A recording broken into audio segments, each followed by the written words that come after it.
Ouais. Bonjour, M. So. Merci pour vos questions. Elles sont très pertinentes parce qu'il s'agit de questions d'actualité qui touchent aujourd'hui à comment résoudre les problèmes guinéens dans son entièreté. Parler de Simandou, il s'agit de parler du projet Simandou et de parler du programme Simandou. Mais nous allons resituer Simandou dans son contexte historique a priori. Mais avant, nous allons poser la question de savoir comment est-ce que le comité stratégique Simandou 2040 compte concilier le développement accéléré du secteur minier guinéen, la relative croissance économique que nous avons, les exigences du développement durable et la satisfaction du bien-être des populations guinéennes. Une deuxième question relative à comment nous pouvons bâtir à partir de Simandou 2040 un nouvel ordre institutionnel adapté pour une souveraineté économique, sociale, sanitaire, alimentaire, énergétique, culturelle, infrastructurelle, mais surtout de leadership. Ou allons-nous simplement faire du programme Simandou 2040 un glacier tropical, ce que nous ne souhaitons pas et nous ne pouvons pas le souhaiter pour notre pays. Donc, comme je le disais tantôt, le projet Simandou a été conçu pendant la période coloniale. Et l'exploitation du jugement de fer a été contrariée par l'accession de la Guinée à l'indépendance et la rupture avec la France. Mais ce qu'il faut dire, il demeure toujours un enjeu majeur de développement industriel minier de la République de Guinée. De 1958 à nos jours, tous les régimes politiques en ont fait leur cheval de bataille sans parvenir à une solution convenable. Nous disons que les partenaires se sont succédés au chevet du projet sans succès jusqu'aux récents accords avec Rio Tinto, SMB Winning et différents consortiums internationaux et la mise en place du projet Simandou et le programme Simandou 2040. De toute évidence, le projet, je dis bien le projet, porte essentiellement sur l'exploitation et la réalisation d'infrastructures minières majeures et leurs corollaires, parce qu'il s'agit des bases de vie, des voies ferrées, de la voie ferrée, du port et autres réalisations. Mais ce projet n'intègre pas le souci, n'est-ce pas, de promotion de notre souveraineté économique, sanitaire, énergétique, alimentaire, culturelle et sociale, qui pourtant constituent les véritables aspirations de notre nation. Car autant que notre pays, le monde subit les mutations transversales qui affectent nos ressources, nos capacités et notre environnement dans sa globalité.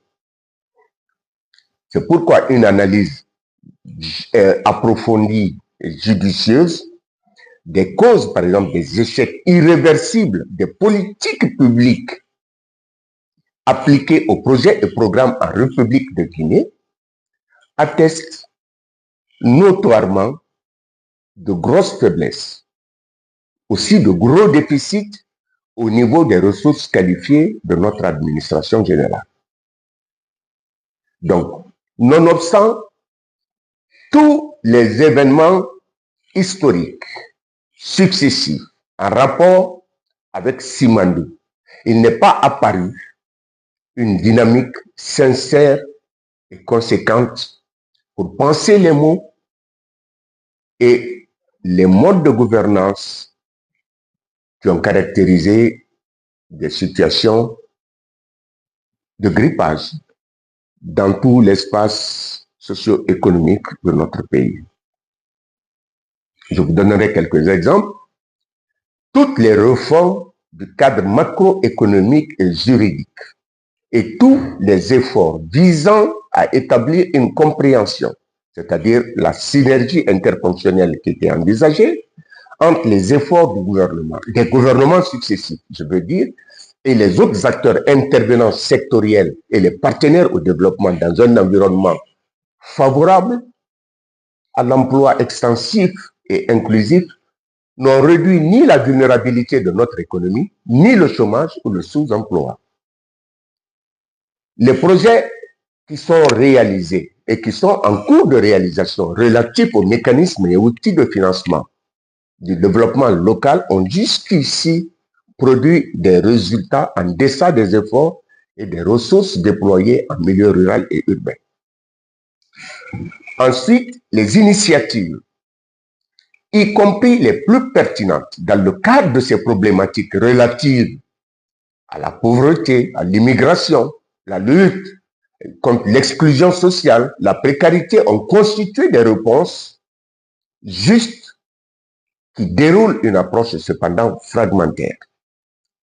Tous ces mécanismes, sans exception, n'ont pas pu créer une diversification des structures économiques, un noyau industriel fiable, n'ont surtout pas réduit le chômage et la vulnérabilité de l'économie nationale. Les projets, pour plusieurs raisons, se heurtent à des forces d'origine culturelle, sociale, individuelle ou parfois institutionnelle, sinon politique dans le pire des cas. À cet effet, toute erreur, il faut rappeler, je veux dire, toute erreur d'ordre politique se répercute dans tous les aspects de la vie nationale avec des amplificateurs qui conduisent à de graves crises sociales et ne pas oublier que les causes même externes des tensions sociales ont forcément des conséquences internes. C'est ce qui nous permet de rappeler que depuis 1986, la période des ajustements structurels en République de Guinée, nous avons pris la mesure des attentes des populations guinéennes. Le gouvernement, quant à lui, a envisagé des options pour pouvoir transformer le capital naturel en ressources de développement durable, en richesse et en revenus pour les populations par le biais de projets pilotes prioritaires dans les secteurs miniers, agricoles, artisanaux, des services, de l'éducation et dans une moindre mesure au niveau des infrastructures qui, en réalité, soulèvent un certain nombre de défis qui déterminent une série de mesures, d'outils, d'instruments et de solutions adéquates, adaptées et modulées.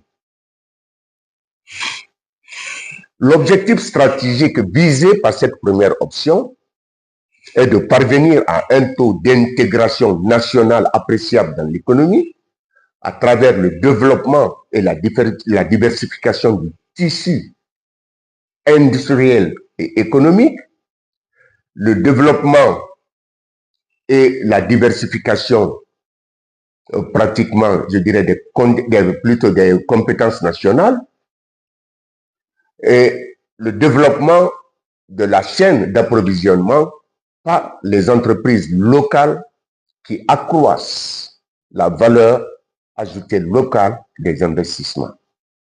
Et ceci ne peut être atteint sans un réseau d'entreprises locales fortes appuyé par une politique de contenu local adaptée et équitable. C'est dans cet esprit que nous disons que si notre pays veut survivre en étant fort, nos élites et nos dirigeants politiques, bien entendu, doivent s'appuyer sur la devise de notre pays: travail, justice, solidarité. Donc, tous les Guinéens ont droit au travail, tous les Guinéens peuvent demander une justice équitable, tous les Guinéens peuvent exiger une solidarité patriotique. Donc, ce qui exclut d'office de leur comportement le mensonge politique et le recours intempestif au mirage économique incarné par les projets éléphantinesques. Nous devons porter un regard différent sur nos richesses et sur notre pays et considérer les attentes du peuple comme un impératif absolu pour l'avènement d'un nouvel ordre institutionnel adapté à nos réalités. Nous affirmons avec force que la politique doit être le concentré de tous les intérêts économiques de tout groupe social. Il est en effet essentiel pour toute organisation politique, administrative ou nationale d'élaborer une vision claire, s'articulant autour d'un programme conséquent dans un environnement favorable à l'emploi extensif et inclusif afin de rendre notre économie invulnérable. Nous disons également, et il ne faut pas le perdre de vue, que le monde dans ses dimensions économiques, sociales, industrielles, mais aussi culturelles, psychologiques, ne cesse de se globaliser et de se complexifier. Les États, les entreprises, les organisations qui réussissent dans un tel environnement sont ceux qui créent sans cesse de nouveaux savoirs, les diffusent largement dans les structures, les intègrent rapidement dans le contexte, proposent des solutions, des produits innovants et respectent surtout leur engagement. Donc, il est nécessaire à cette fin de mettre en cohérence notre vision stratégique avec l'engagement de nos partenaires au développement. C'est en effet un devoir, pour finir, pour tous les acteurs sociopolitiques de se préparer à répondre aux situations qui pourraient mettre en cause la vie des populations ou le fonctionnement régulier de la vie économique, sociale ou institutionnelle du pays. C'est ça la finalité de Simandou 2040, du programme Simandou 2040. Je vous remercie.